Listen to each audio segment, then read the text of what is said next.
Welcome. In this episode, we're going to talk about the Apple AirPods Pro version 2, and we're going to ask the question, are these actually suitable for listening to high-quality music?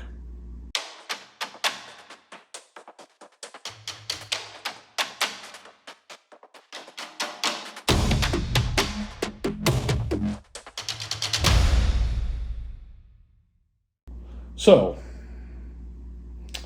as I said, we're going to talk about the Apple AirPods Pro 2.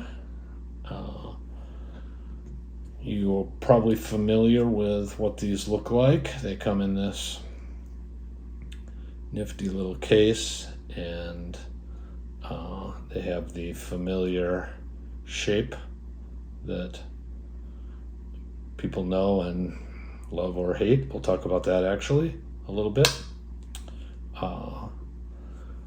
I want to talk about some of the pros that I found in my use tests and my listening tests with these, and then we'll get to a few cons, and then we'll wrap it up. Pretty simple. These are $249 in the US. That makes them, for earbuds, I would say moderately expensive, but they're certainly much higher priced IEMs. And if you go into custom land, you can go way above that number.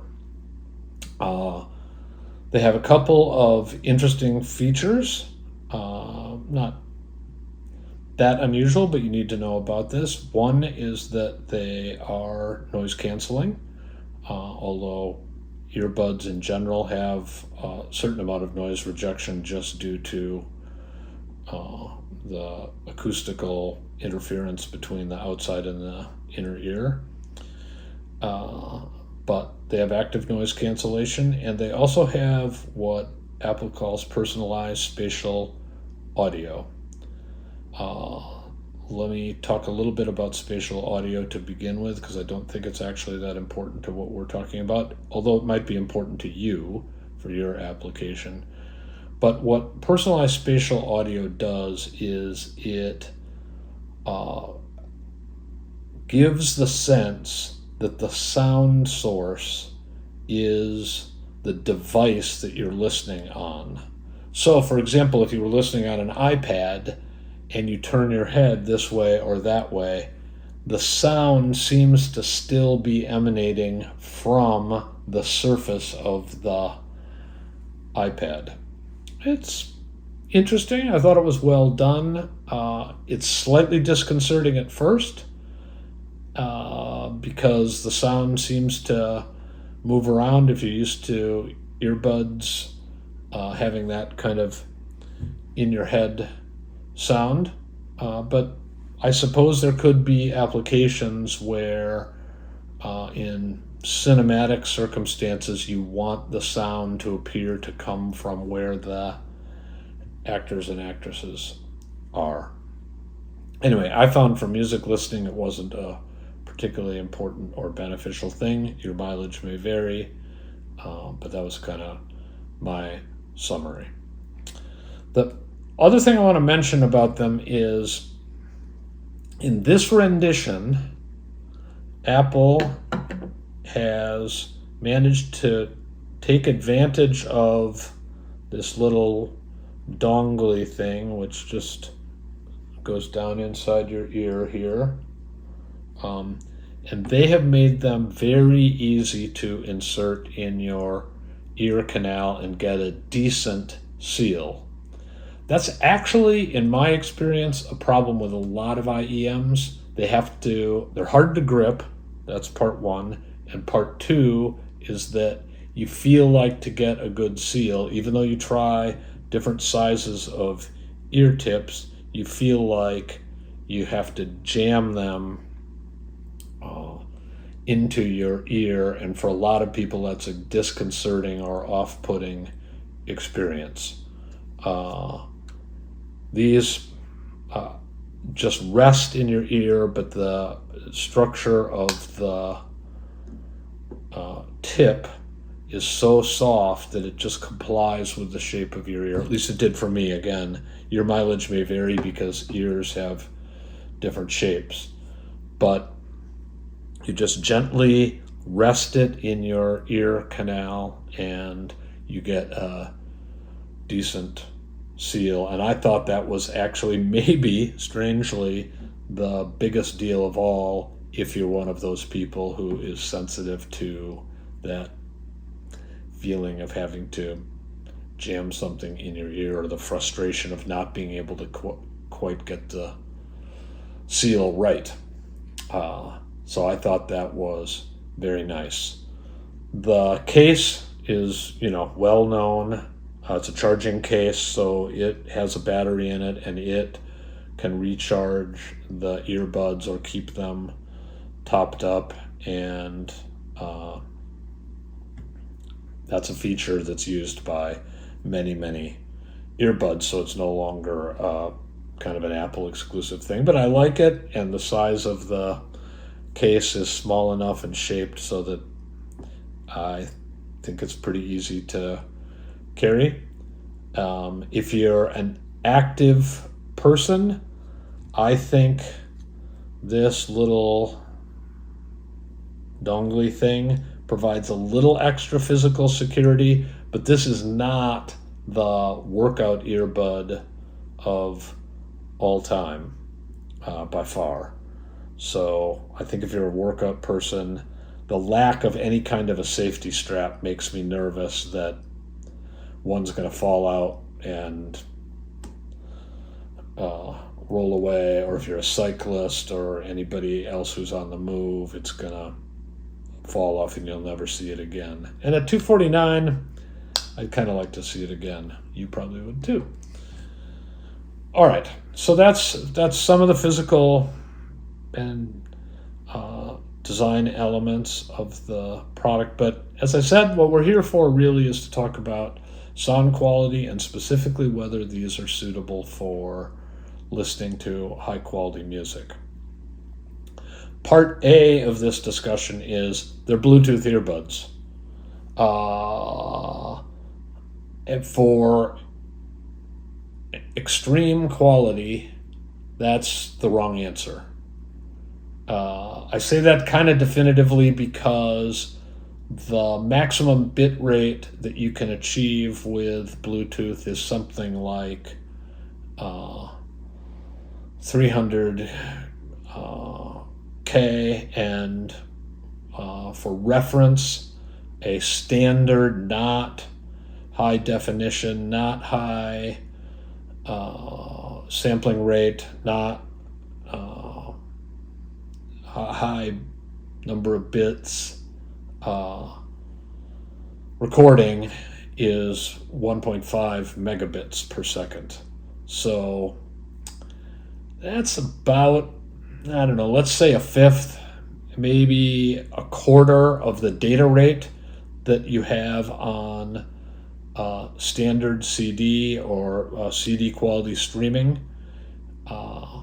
And Apple and other Bluetooth in general uses a compression scheme, and that compression scheme is empirically tested to try to limit the amount of damage being done, but you can't completely hide the fact that you're taking a file and compressing it 75 or 80%. So the technical answer is kind of no, this is not what you want to use for listening to high quality music.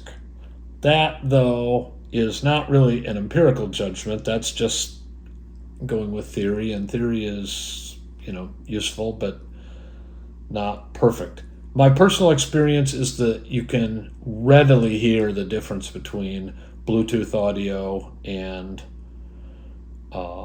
regular Redbook CD, the standard 16-bit 44K sampling rate audio that you can get on Tidal or Qobuz or other high quality streaming services, or on your CD player if you still have one. And that sound difference between Bluetooth and regular CD comes through readily and is quite apparent in the mid-range and high frequencies as a sense of smoothness, relaxation, and space that you don't get when you use Bluetooth as your communications medium. So there's that. You should try it for yourself. It's not like the most obvious thing. You have to be a practiced listener, I think, to notice it, but once you notice it, it's a big give. So there's that. However, I actually enjoyed listening to the AirPods Pro version 2. And that's partially because Apple carefully chose, I think, to tailor the sound, to make the sound interesting and dynamic, not necessarily very realistic. And that makes them kind of fun.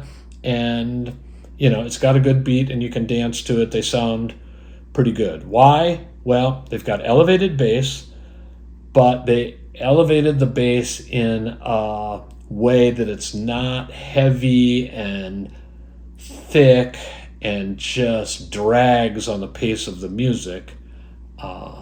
They bumped it up pretty much, I would say, in the mid to low bass, and not so much that it's overwhelming, and but it adds a little,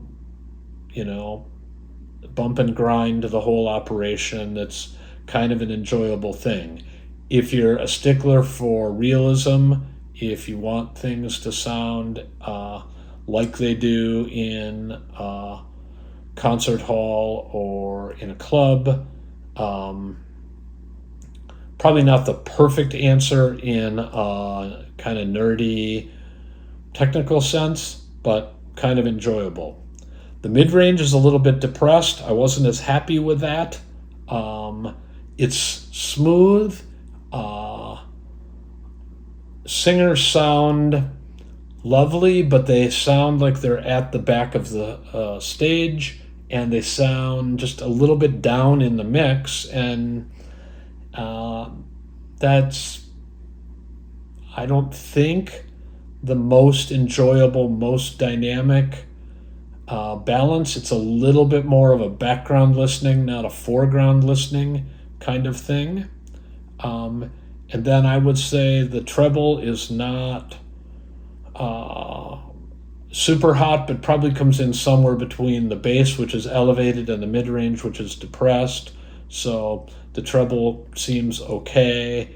The smoothness is decent, but you don't hear a lot of detail and texture and nuance in the upper mid-range and treble on the AirPods Pro version 2.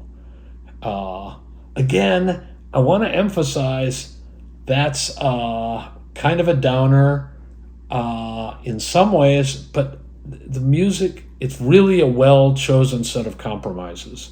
And I think it hides some of the Bluetooth limitations in a way that makes these earbuds feel like they sound a little bit better than many other Bluetooth devices that I've tested.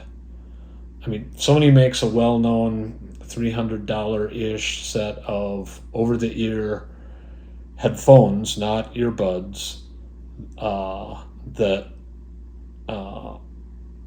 have been very highly reviewed, and they're Bluetooth based, and in some ways maybe they're better than the AirPods Pro, but in a lot of ways you just hear the compression and the difficulties of Bluetooth, and frankly I found them unlistenable. This is not the case here. These are very listenable, very enjoyable. You can pop them on and groove out to songs and have a great time. But if you want to get a little bit nerdy and you're an accuracy freak, I think this is not your earbud, but I don't think any Bluetooth earbud is going to be your earbud. You're going to have to go wired, and of course there are compromises there. So, In some, I'm going to say something a little bit strange for me. I don't think these are very accurate, but their deviations from accuracy are well chosen in a way that doesn't really get in the way of the enjoyment of various kinds of music too much. And I think for a lot of more modern pop and hip hop fits in very well with what people are looking for. So I think a lot of people would enjoy these earbuds, and I'm not clear that with the limitations of Bluetooth that you can do a huge amount better. There's some, seasoning to taste here, and you may find it not to be your thing, but I was surprisingly impressed, and I actually really enjoyed these. I hope that helps. As always, we invite you to subscribe. It really helps us out, and it's a good way for you to find out about all the new videos that we're doing every week here on Hi-Fi Plus. Thanks.